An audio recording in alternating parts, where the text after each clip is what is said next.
Alright, Shalom. I'm going to start off by giving all praises, honors, and glories unto Yahweh Ba'ashim Yahushua Ba'ashim Kwadash. Double honors to the apostles, the elders and bishops of Great Millstone that told me this truth that will well. Shalom to the elect scattered through the four corners of the earth. My name is Kwadash Paya, and this is going to be another psalm of the day, which will be Psalms 149.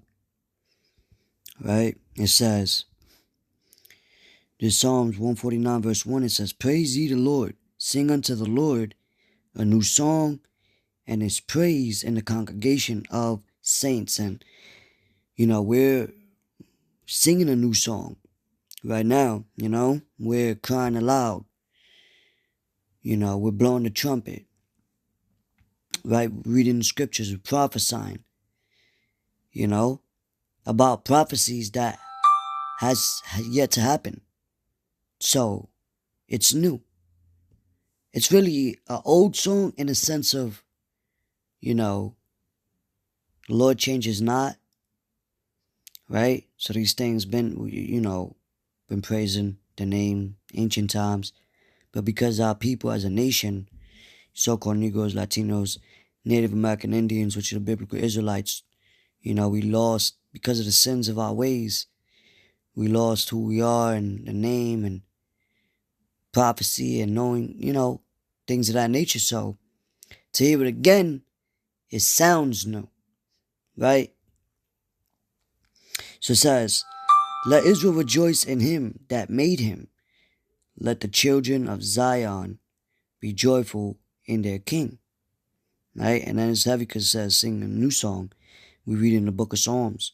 It's like songs, prayers, right? Verse 3 says, Let them praise his name in the dance. Let them sing praise unto him with the timbrel and harp, right? Instruments. It says, For the Lord, Yahweh, taketh pleasure in his people, which is a possessive pronoun. Like it tells you, I believe that's in the book of Amos, you only have I known of all the families of the earth. Therefore I shall punish you for all your iniquities. Right? So, the Lord is going to take pleasure in his people. He will beautify the meek with salvation. And the meek is what? Who? The humble. Right? The lowly. And that's how Yahushua carried himself. And now he's sitting on the right hand side of Yahweh. So he will beautify the meek with salvation. Because when salvation comes, it's going to be glorious. It's going to be so far beyond our imaginations can comprehend. Being beamed up in the chariots with the holy angels, where Yahushua, then changed to a whole immortal angelic type body. Never sinning, never,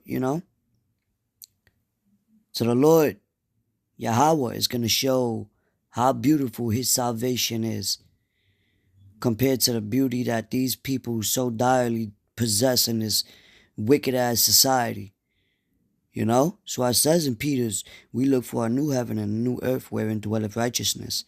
Paul spoke about that, about our bodies being changed in the twinkling of an eye. So it's going to be glorious. It's going to be beautiful. Let the saints be joyful in glory.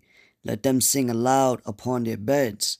Let the high praises of God be in their mouth and a two-edged sword in their hand, which is the scriptures. So we always constantly speaking about, the kingdom. Yahweh Shah coming back. Right? Scriptures, man. It says to execute vengeance upon the heathen and punishments upon the people, right? Because the heathens, these other nations, is going to be our slaves. And there's prophecy in the book of Psalms, as we're reading now. Because this even goes into the book of Isaiah. You see? Where we're going to hold, the heathens captives. I believe that's Isaiah 14, if I'm not mistaken. Right? Because are we not held captives? Right? Was we not sold unto our enemies for bondmen and bondwomen and auctioning blocks? We're servants now. We got to work in this society, to make our daily bread through grace, but it shows that we're slaves. So, does not the scriptures in Revelation say, he that leadeth in captivity shall go into captivity? Yeah, they're going to pay for the punishment, the iniquities of their forefathers. Yup. So let's read that again, verse 7, to execute vengeance upon the heathen and punishments upon the people, to bind their kings with chains and their nobles with fetters of iron, like they did to us.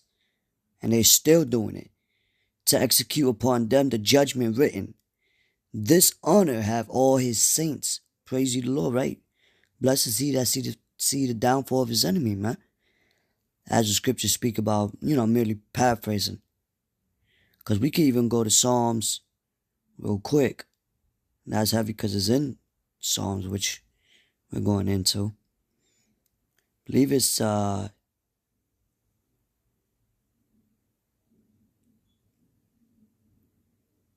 Salaki, bear with me.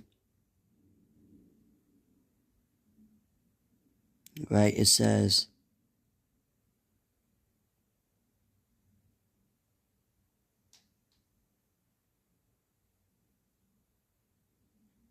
okay, hold on.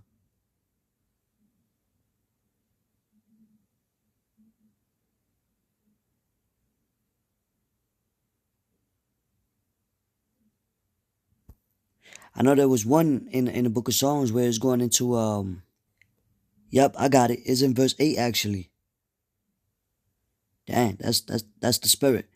But this is the book of Psalms chapter 2. I'm gonna start at 1, and I'm gonna skip down. It says, why do the heathen rage, and the people imagine a vain thing?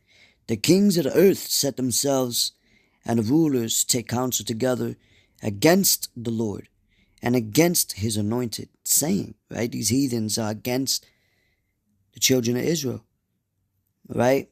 Putting more pressure and upon our people, right? It says, he that, Salaki, verse 2, it says, let us break their bands asunder and cast away their cords from us. He that sitteth in the heavens shall laugh. The Lord shall have them in derision. Right? Because they think that they're going to keep going in power, building up their kingdoms. Nah, we got next, man. When Yahweh shall come back, he's going to end World War III.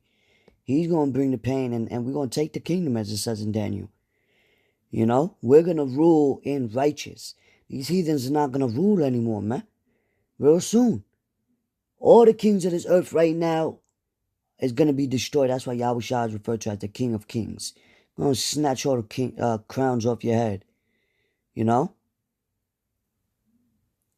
it says, then shall he speak unto them in his wrath, and vex them in his sore displeasure. Yet have I set my king upon my holy hill of Zion. I will declare the decree. The Lord Yahweh hath said unto me, thou art my son. This day have I begotten thee. Ask of me, and I shall give thee the heathen for thine inheritance, and the uttermost parts of the earth for thy possession. Alright? So we're going to possess the earth real soon, man. Like it tells you, I believe in the book of Esther, where Esther was pleading to the Lord. Lord, if you created the earth for us, why do we not, possess an inheritance? Well, we will soon. You see? And that's going to be to bring back the nation of Israel. Alright? The ones that's going to perish in this time, in the second death coming. Because 2/3 of our people is going to be destroyed, but they're going to come back.